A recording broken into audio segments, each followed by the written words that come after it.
Добре дошли в далечната 2016 година. Скорпиловци, задачата е да се примахне това гигантско дърво, топола, изникнала зад бунгалата.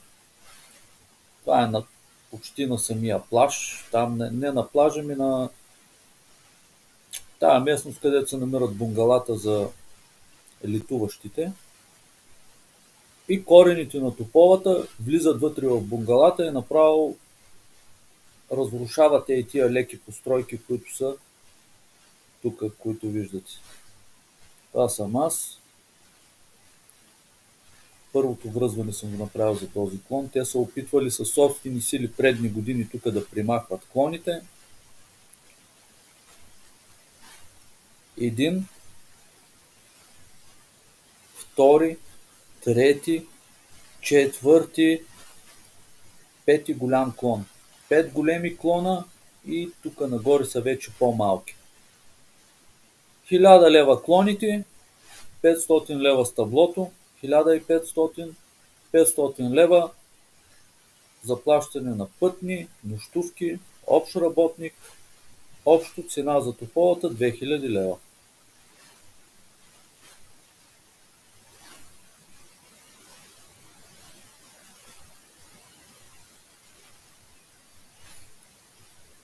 Тия тънки нищки, които виждате, това са ми въжетата.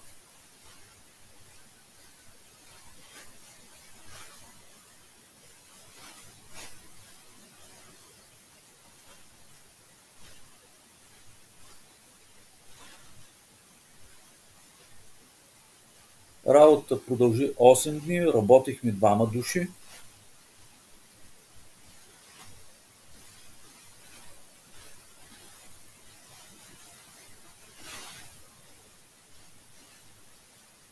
Да. Вързал съм се за този ствол. Съм се транслирал тук на този клон. Добре. Това гигантско дърво ме накара да се замисля. Не е редно 8 дни да продължава тази работа. Не е редно. Много бавно е. След това дърво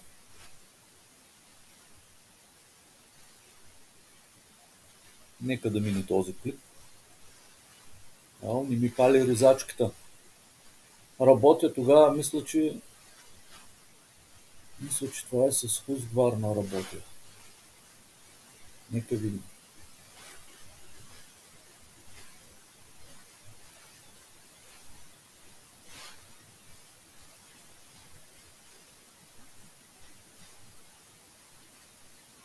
О, да.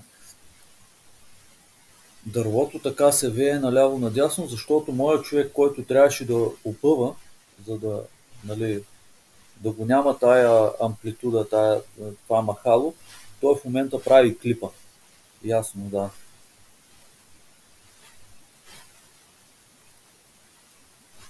Ами щеше да е грехота такава работа, толкова мащабна, толкова дни да остане недокументирана.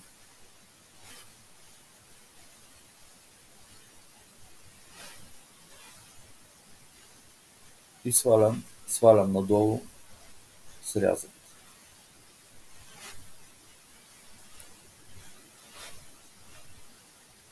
Ето няколко дни, за да премахнем 2 клона.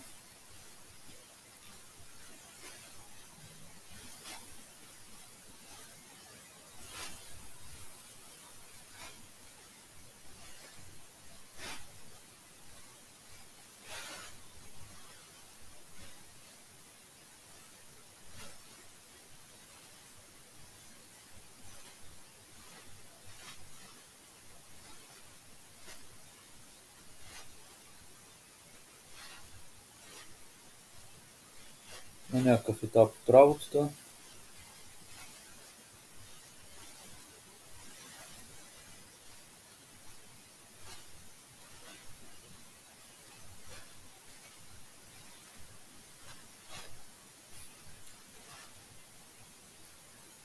Работа с зимен гъщеризон. Явно е хладно още, студено е. Виждам, че и дърветата нямат нито листа, нито...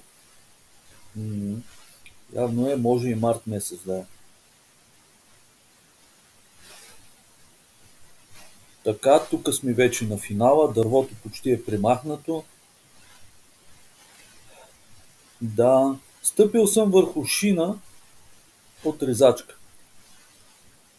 Ето ги прорезите. Това е прорез, който съм направил с машината. Пъхвам вътре шина и стъпам на шината. Имам 3-4 стари шини, слагам ги така около дървото и стъпайки по тях, ходя около ствола. Много удобен метод. Недостатъка е, че е бавен. Сега това го правя с котките, обаче котките по някой път парзалят.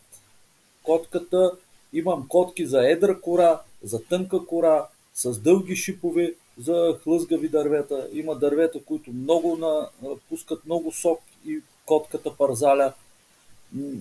Ако избереш неподходящи котки за определено дърво, пък може да се забият и да не можеш да ги извадиш. Така че котките са за едно нещо, шините са за друго нещо и всяка технология си е за друго нещо. След това дърво не се здобих, но направих си котки и арбористки пояс. Защото тук работя все още и с обикновена алпийска сбруя, която направо вие са бесите за кръста по този начин. Сряза тежеше 100 кг, сега да се върнем на работата, 100 кг и не можахме, много дълго време не можехме, това си спомням, да го свалиме от дървото. Мисля, че това е финалният сряз, който го правя по алпийски способ. Дали нямаше още един сряз, преди да го дръпнем насам.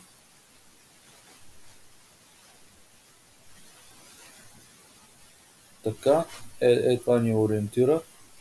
Ето където е бил този клон. Режа под него, да, ето тук съм го прерязал.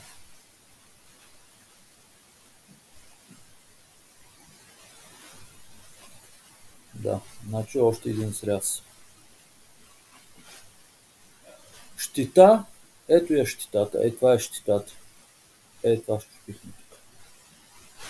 Тая керамида.